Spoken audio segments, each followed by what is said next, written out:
it over to you, Ashley.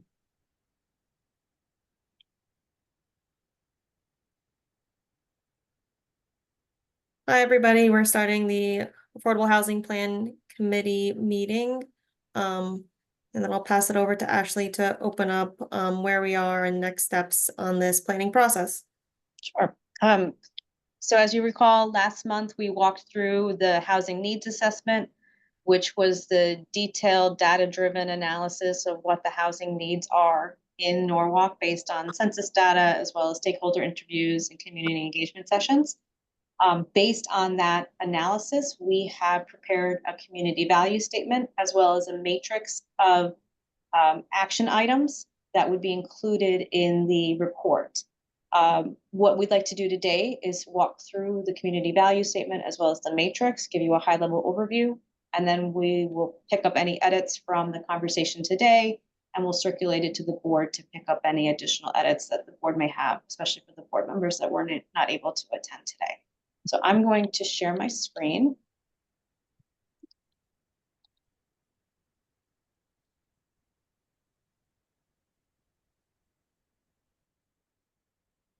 Does everybody see the, oh, never mind. Hold on a second. Everybody should see it now. Yes. Okay. So what we have here is, this is very preliminary draft. This is, I know it's the first time that most of you have seen this. So I'm fully expecting to get comments and edits. The community value statement is based on the items that we were hearing throughout the community engagement sessions and the stakeholder interviews.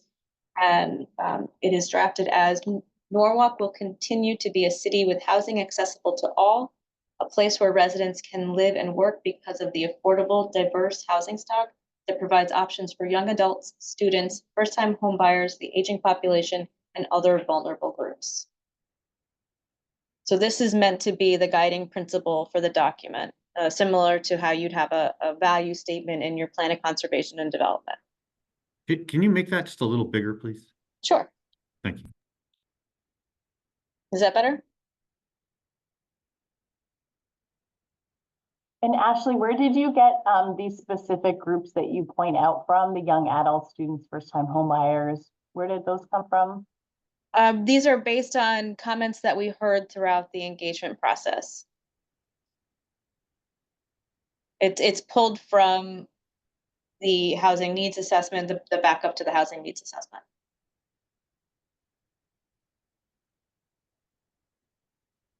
I think it's really important that we add families, and okay. I think if we're going to tease out specific characteristics, I think we want to include families, but I'm sure that there are other groups that and other folks that we want to identify as well. Jess, do you think it makes sense to be so specific here? I don't know that it does, because we just want to be all inclusive, right? Yeah. So the point that, right, isn't it that Norwalk needs to provide housing options for all who want to call Norwalk home? You know, it's sort of, I think it needs to be, I think you're right, Nick. Okay. So not call out specific groups. Yeah.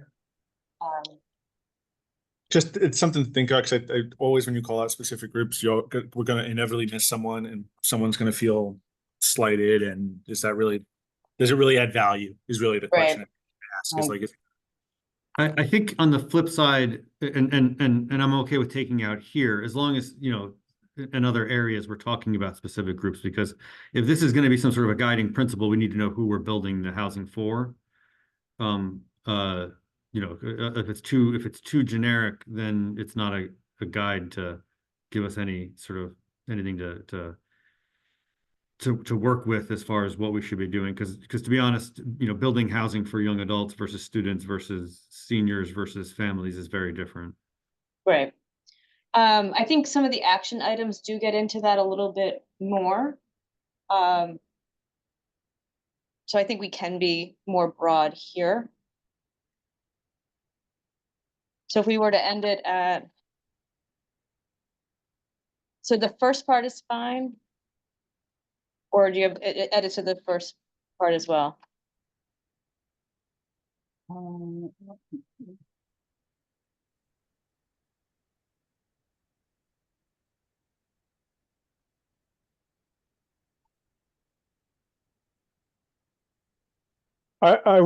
Just I might hesitate to say Norwalk will continue as opposed to saying, having words that make this value statement more aspirational, Okay, like, Norwalk strives to be, or something of that nature, as opposed to continue, because I think there's several that will debate that and say, okay, how are you continuing?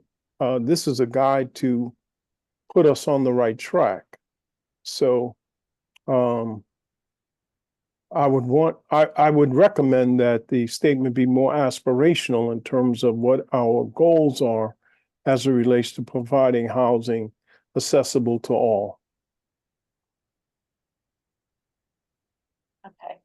I think that's a good point. So can you see in the comment box where I've rewritten it? Is that large enough? Yeah, I think that's good, Ashley, Frank. I think that's a good second draft.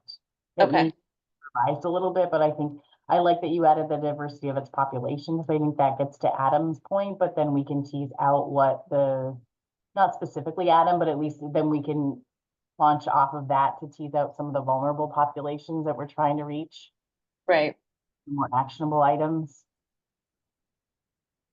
okay. So we'll update that in the draft that we circulate to the committee following this call. All right, so the next section, oops, sorry, was the housing needs assessment key findings. So these were, we did go over these at the last meeting. These were in the slide deck. But I just wanted to bring them up again today because they are what all of the principles and key findings and action items are based on. So the 8 main ideas and findings that came out of the housing needs assessment is that the city has a critical need to provide more affordable housing, social services, and economic pathways for its very low income households. There are some renters and homeowners at all income levels that are financially burdened by the high cost of housing in Norwalk. So we did see, while the cost burden for renters was significantly higher than for homeowners, there were a substantial portion of homeowners that also were cost burdened in their housing. The city needs to significantly expand the supply of rental housing that is affordable to households earning incomes less than 83% of Connecticut's median income, and that equates to about $75,000 a year. The city needs wider and more affordable options for home ownership. That is something we heard quite a bit. Norwalk needs more housing to accommodate its workers, including retail workers, public safety personnel, teachers, and hospital workers. There is a pretty large commuting population to Norwalk that's within this part of the workforce. The city has a growing supply of new rental housing that serves the regional housing market, but also fulfills local housing, quality of life, and economic development needs. All kinds of rental housing are needed, but there's an especially acute need for affordable 2-bedroom rental apartments. And the city needs to continue advancing housing linked to transit, walkable neighborhoods, and economic development strategies. Any questions on those key findings before we go into the matrix?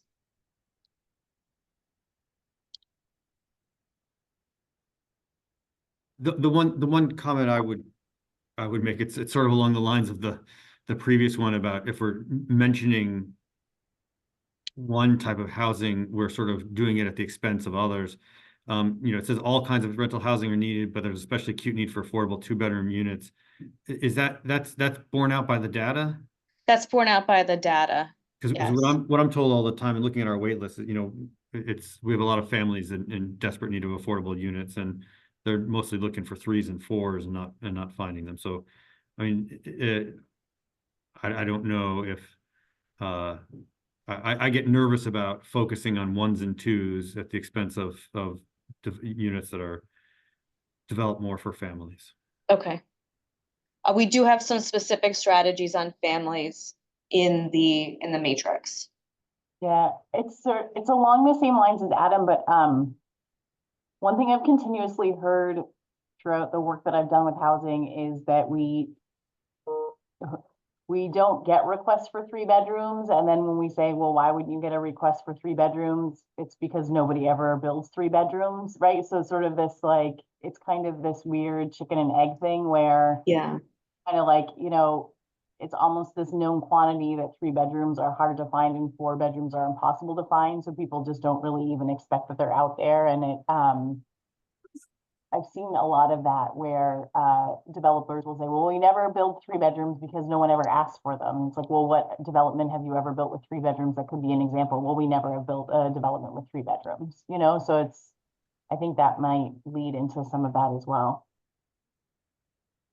Ashley, maybe you could revise that one to, oh, you're, as I speak, you're revising, but maybe talk about the need for rental units with, multiple bedrooms and then reference the data to the 2-bedroom, something like Yes. that.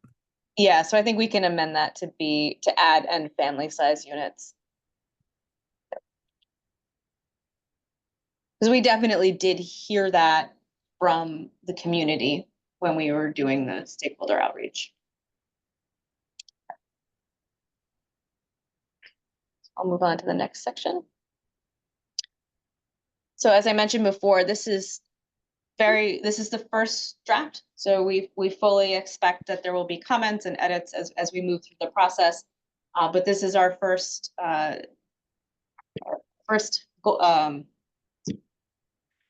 attempt to capture all of the things that we heard throughout this process. This is formatted in the way that is outlined by the state in their guidance for these types of documents. So the way it's set up is there's the guiding principle.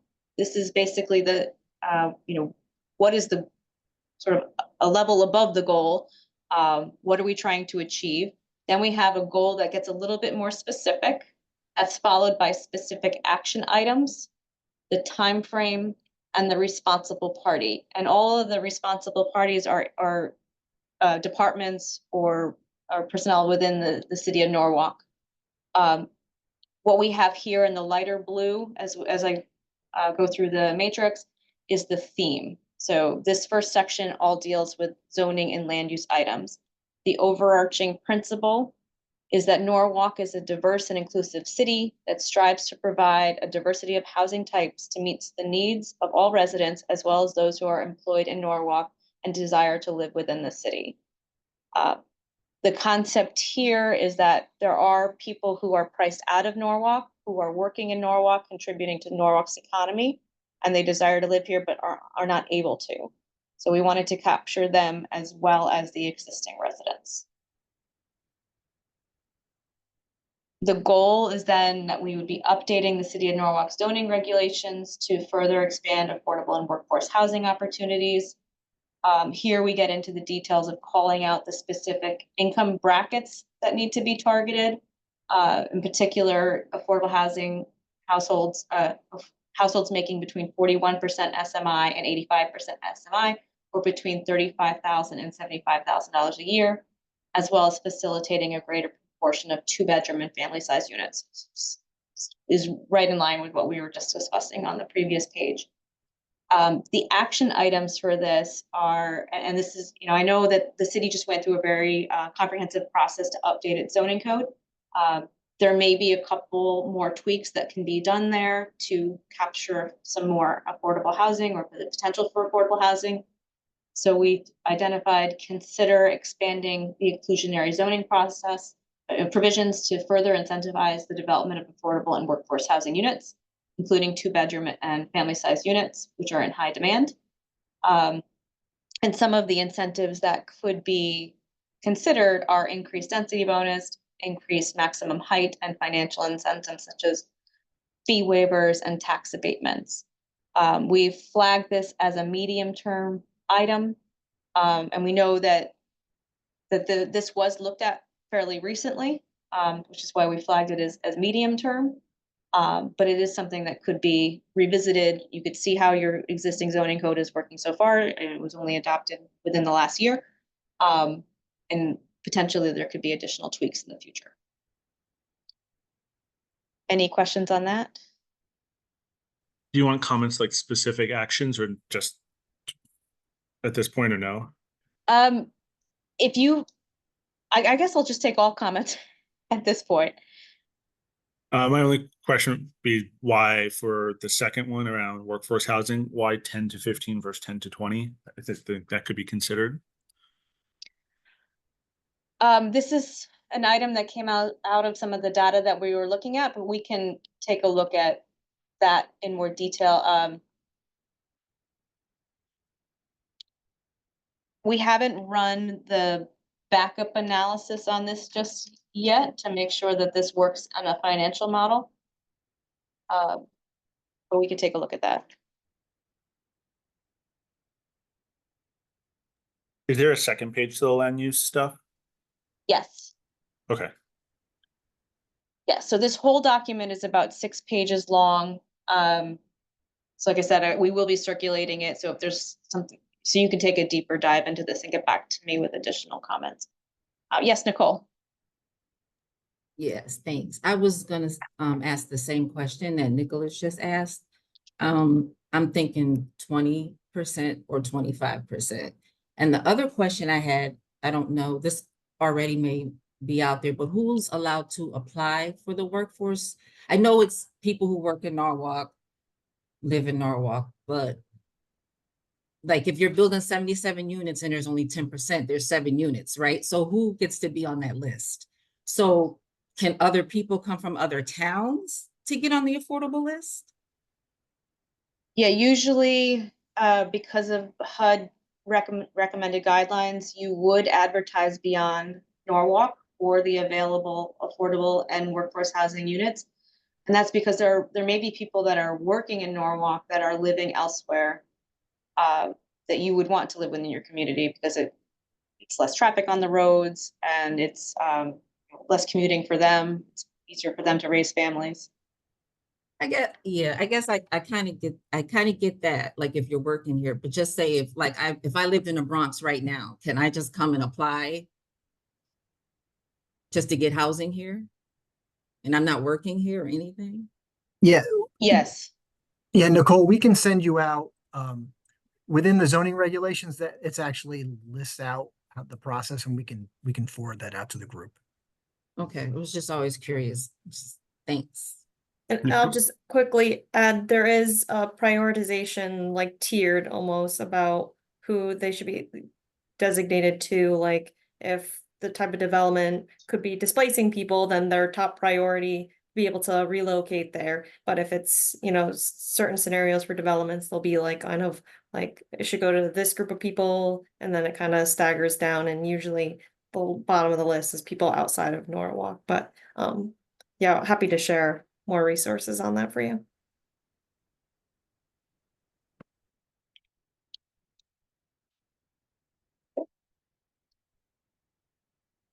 Right, so the next one is amending section 6.12 to target housing below 85% of the state median income instead of 80% of the state median income, which is referenced in the state of Connecticut, section 8-30G-8. This would help you capture that additional 3% of your workforce that is might be just priced out of the market of the availability of affordable housing today. Clarifying the definition of workforce housing unit. Actually, can I jump in on that? Oh, sure. From a legalistic standpoint, if we change it to 85%, the state 8-30G is 80%, right? It's So- 80%. So if we make it 85%, those units won't qualify for 8-30G? It just seems like that would cause could be a potential problem for the city, that it'll be maintaining a certain number of affordable units, but that those units won't count towards the state's requirement. So it just seems like that would be self-defeating. Okay. I think the 83 was based on your data, right? So I think, yeah, keeping it 80 makes, now that I think about it, makes the most sense.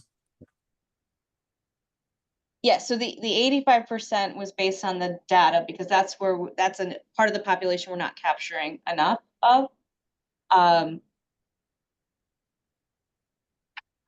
We'll check on the legal issue here that was raised.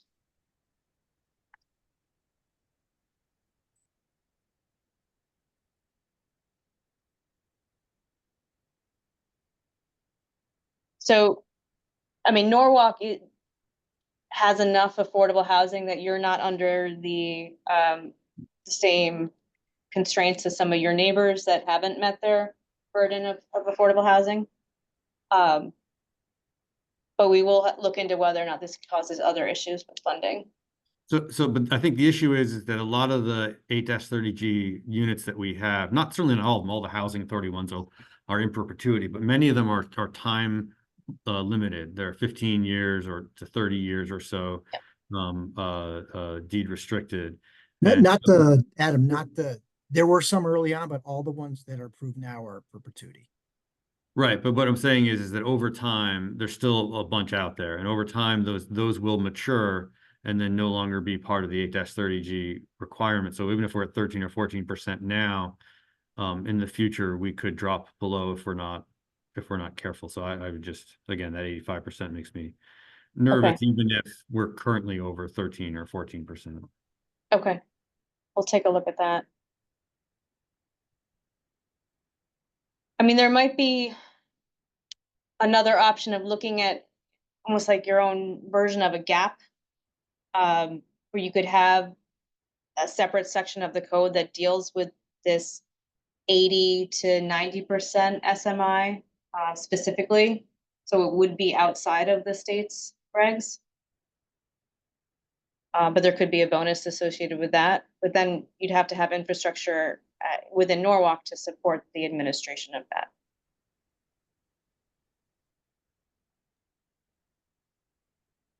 That's something we can look into more.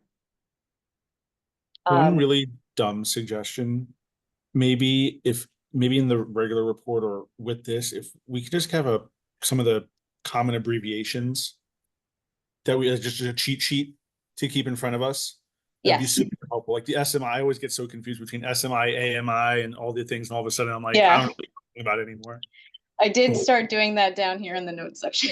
Oh, perfect. Perfect. I had the doc in front of me. I would have had that up there. Yeah, no, I hear you.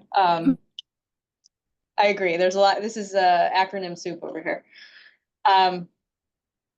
Okay, so clarify in the definition of workforce housing unit. This is a definition that's currently within your zoning code. That required fees such as amenity fees, parking fees should be included in the maximum housing payment calculation or waived for residents of deed restricted, affordable, and workforce housing units. This came up specifically as a comment that, you know, some people were getting into these affordable and workforce housing units based on their income. The rent was fine, but then there were all these extra fees that they were having to pay that they couldn't afford.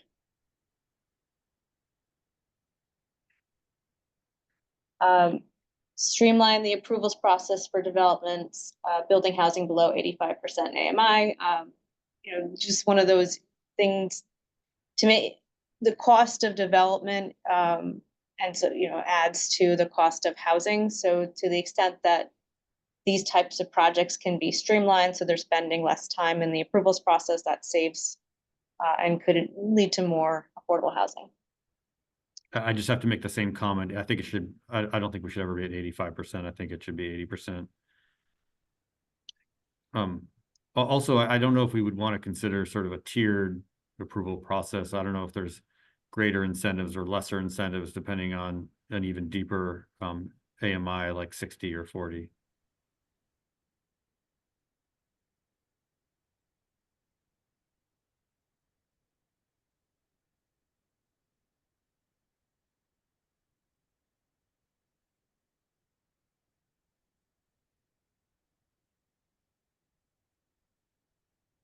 Just please excuse my on the fly. Okay.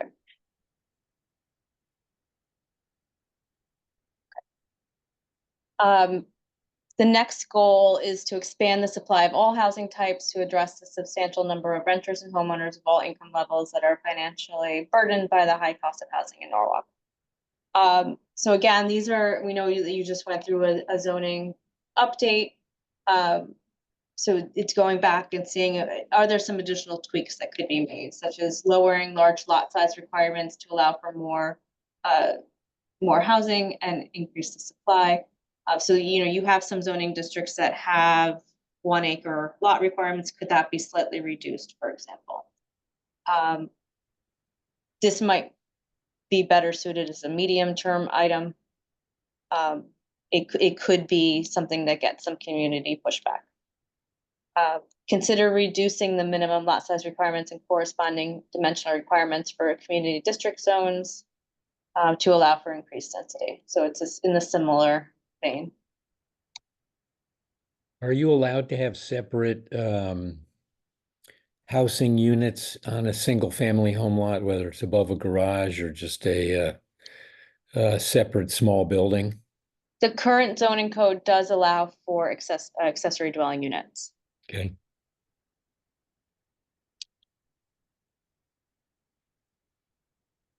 So again, this is another one that gets to the point you were just raising. Consider allowing as of right conversions from single family to 2-family dwellings throughout the city.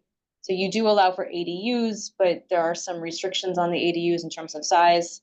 If you allowed, you know, maybe some larger units, like more of a traditional duplex in more areas of the city. Again, these are longer term items, knowing that you just went through an update.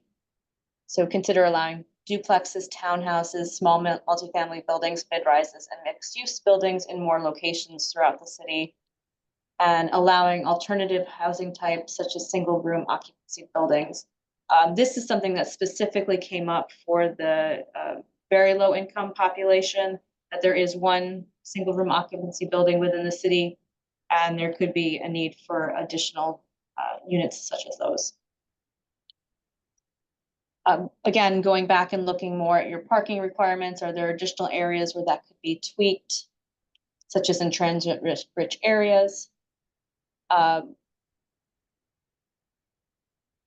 Reducing them some more for some of the multifamily buildings, because that brings down the cost of development, and further reducing them for locations that are close to transit. Are these suggestions taking into account what was recently done in the rewrite? Because I think some of these are already done. Or Steve, correct me if I'm wrong here. This is based on our review of the code that's currently posted online as your adopted code. So if there are Okay, cool. additional So it's more to regs be in the- done. Yeah, it's and we fully recognize that this was just looked at, which is why we flagged them mostly as medium to long-term items. You know, based on this additional data, we're wondering if there's some more tweaking that could be done around the edges. Great. Ashley, do you mind if I chime in for a second? Just because Yes. I was I mean, I running don't mind, jump in. I was running some numbers the other day and looking at, you know, the zoning code and the districts, and it seems that about 70% of the city is still dedicated towards single family housing. I mean, you do allow for ADUs now, which is great, but it's kind of looking at it's, you know, taking those steps that you guys made even a step further possibly, because how do you solve a housing crisis when you're only working with 30% of the city, right? So that's kind of what this is getting at.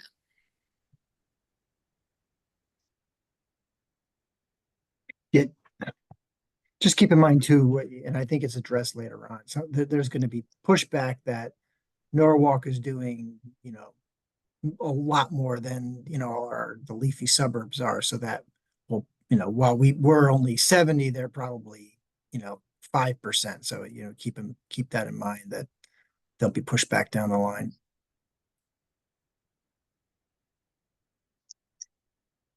Regarding the ADUs, again, we know that that was just updated, but there could be some additional tweaks there, such as reducing some of the setbacks, which potentially could open up a few more properties for ADUs.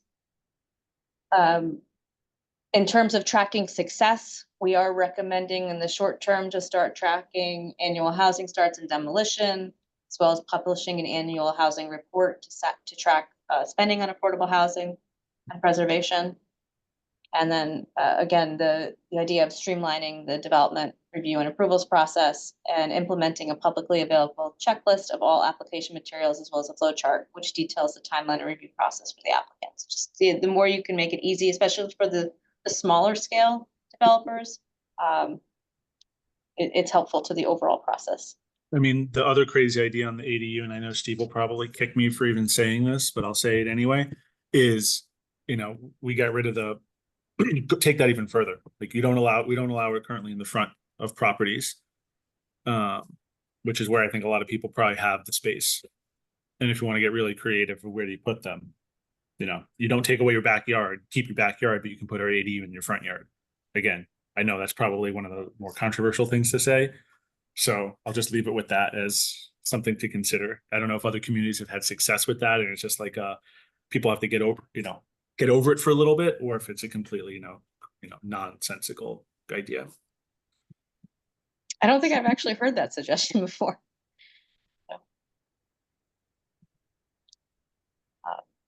I definitely have seen issues where, and I didn't see this in your code, where you can only put an ADU in a lot that's fully conforming with the existing zoning. And that's very problematic, especially if you've got an older lot that may be too close to the street. It shouldn't, just because your existing house is too close to the street doesn't mean you can't have an ADU in it. But I didn't see that in your code.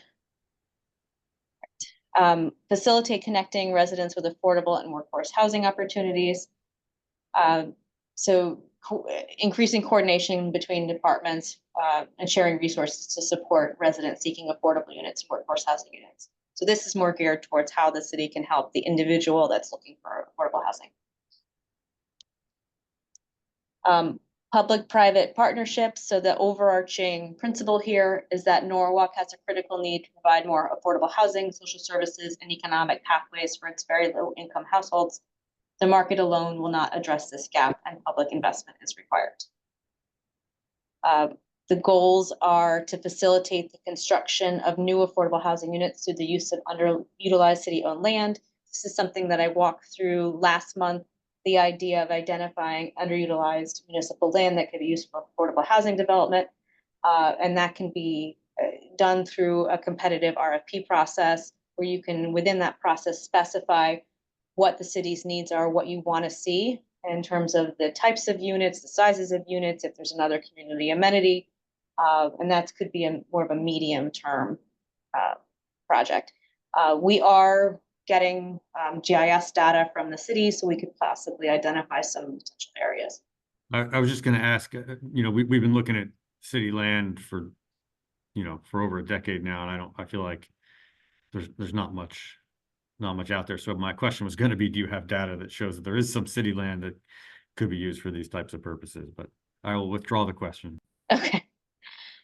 We could also take a look at just plain underutilized land in some of these areas that might be privately owned, or there could be some additional opportunities. There's been a lot of movement with religious institutions around the country as a location for affordable housing. So that's something we could look at as well. Work with community partners to facilitate development and preservation of affordable and workforce housing. So, one of the things we heard from the community was concerns about displacement. And there are some naturally occurring affordable units within the city. Those are the types of units that are in older buildings. They could be single family homes that were converted. So we want to make sure that there's a pathway to allowing those buildings to be updated so they can continue as affordable, but maybe there could be improvements to the habitability of the space. So capital improvements to the roof, to the utilities, and so on. One other, sorry, this is random, back to ADUs. You could drop the parking requirement for ADUs as well as a way to encourage that. Right now, I think it's a one spot requirement.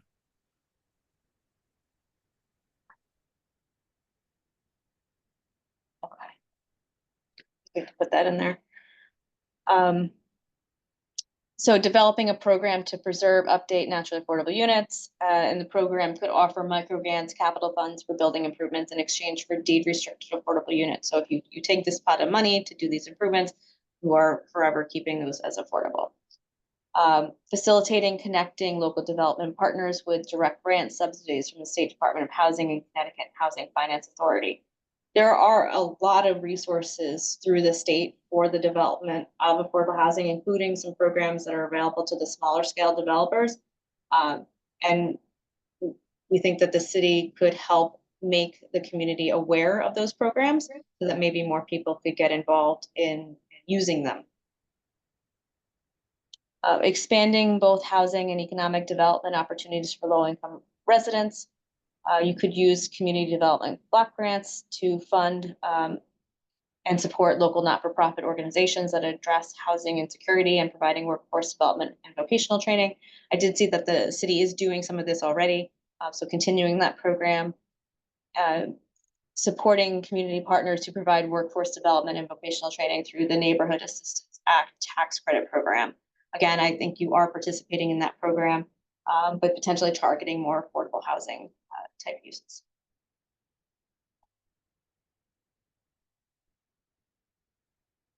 So tax and financing innovations. Norwalk recognizes that financial incentives such as tax abatements and grants are needed to bridge the market gap and facilitate preservation and construction of quality, affordable, and workforce housing. That's the overarching principle.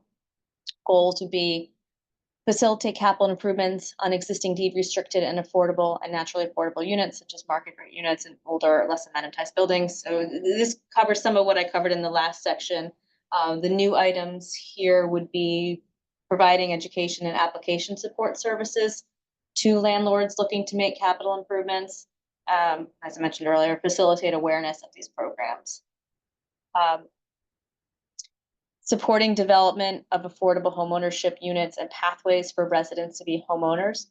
So one of the options is to establish a community land trust as a mechanism to create permanently affordable home ownership opportunities. The land trust is what holds the land and keeps that unit deed restricted as a home ownership unit. And it can, once that family is able to, they're still able to make a profit on selling it, but it would be affordable in perpetuity. Facilitate participation at the Connecticut Department of Housing Land Bank and Land Trust Program to acquire real property for the purpose of providing existing and future needs of very low and moderate income families. So this is more of a facilitation, connecting potential people within Norwalk, potential developers, to these programs at the state, and educating community members of the availability of these resources. Providing local tax incentives to facilitate affordable housing. So there is a mechanism within the Connecticut state tax law to provide tax incentives for qualified affordable housing units. So that's something that the city could implement.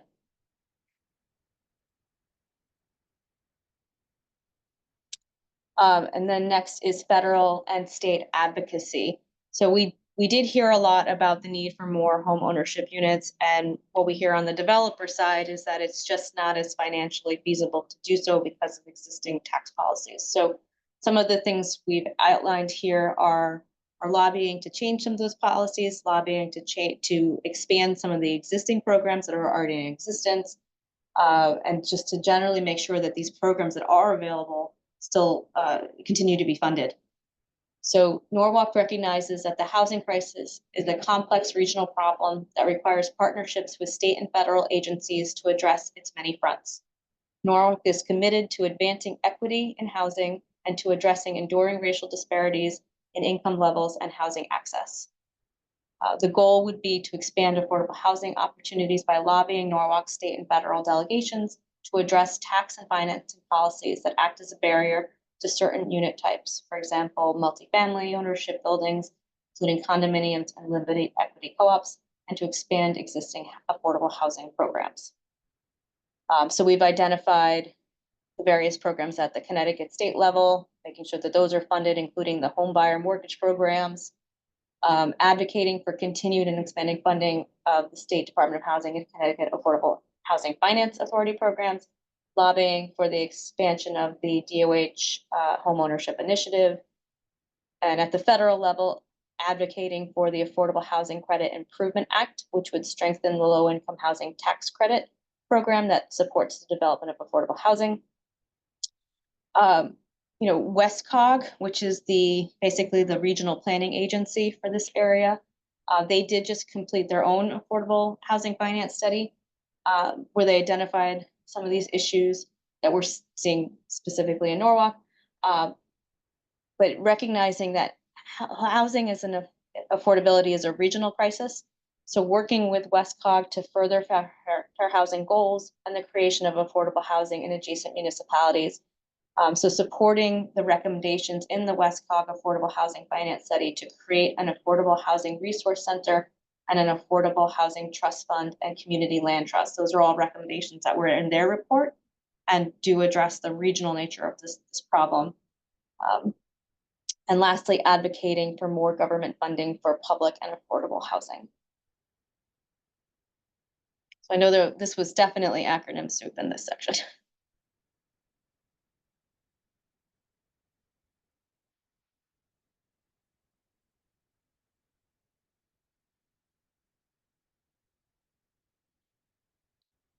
Any questions or additional thoughts? I know, and maybe this is in another section, and I know previous presentations talked about some of the changes that we could potentially advocate to help make, condos and things like that more built more. Is that one of these here, or is that somewhere else? Yeah, so that's sort of under the Affordable Housing Credit Improvement Act. If that could be expanded to allow for more than just rentals, so we can specify that. We can make that more specific. Yeah, that'd be helpful.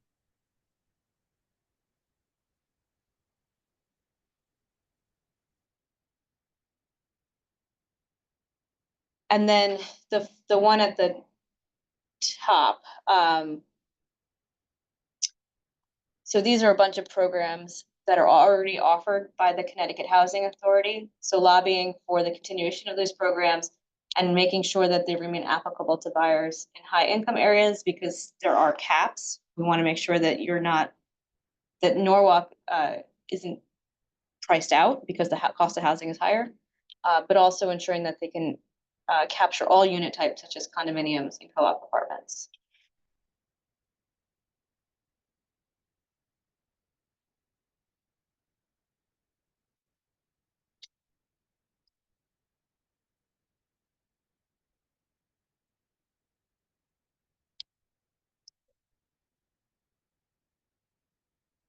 Okay. So obviously that was a lot of information. We fully expect there to be more comments. So what we will do is we'll pick up these edits that we've heard so far, circulate the revised draft to the committee, and then we can go over some of the areas where we think additional tweaking is needed at the next meeting. And in the interim, we're also working on creating the full plan, which we'll have for your review sometime next month.